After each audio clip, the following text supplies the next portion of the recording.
కార్తీక మాసం అయిపోయింది. కోళ్ళు, మేకలు, చేపలు, రొయ్యలు ఇక మన ఆవుసు తీరిందని ఆర్ధనాదాలు చేస్తుండొచ్చు.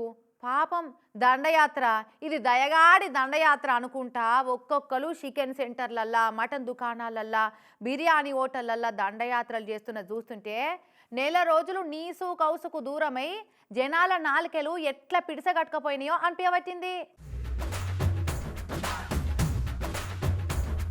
హమ్ నీళ్లు నై బతుకు సక్తా లేకిన్ నీసు నై బతుకు నై సక్తా అన్నట్టే ఉన్నది నీసు కౌసు దుకాణాల ముంగట జనాల తాకిడి చూస్తుంటే.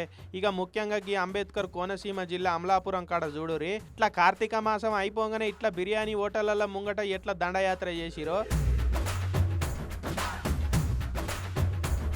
కార్తీక మాసం కాబట్టి నాన్ వెజ్కు గ్యాప్ ఇవ్వాలని గ్యాప్ వచ్చింది అంతే అన్నట్టు ఆవురావురమనే ఆకలితోటి చికెన్ సెంటర్ల మీద ఒక్కొక్క లెగ్ పీస్ కాదు సల్మాన్ ఖాన్ 10 లెగ్ పీసులు ఒకటేసారి కొట్టి బోటి తలకాయ కీమా మటన్ ని తాన ఏదున్నా షటాక్ తక్కువ కాకుండా కొట్టి మస్తాన్ బాయ్ అనుకుంటా మటన్ దుకాణాల కాడ లైన్లు కట్టిరు.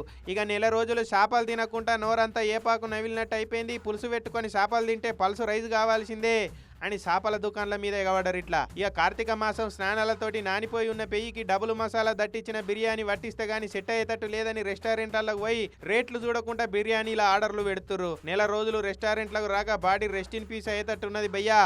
బుక్కలో ముక్కలు వచ్చేటట్టు 2 లివర్లు ఎక్స్ట్రా వేసి భయ్యా మా బిల్లు మొత్తం 1000 అయినా తగ్గేదేలే అనుకుంటా సమరోత్సాహంతో హోటళ్లకు పోయి సీట్ల కోసం బ్యాటీలు చేసుకుంటా పాటలు పాడుతున్నారు. నాన్ వెజ్ అంటే కొందరి కర్రీ కాదు వెర్రీ కాదు అంతకు మించి అని అంటున్నారు. నీసు చూడంగానే నిగ్రహం కోల్పోయేటోళ్ళు.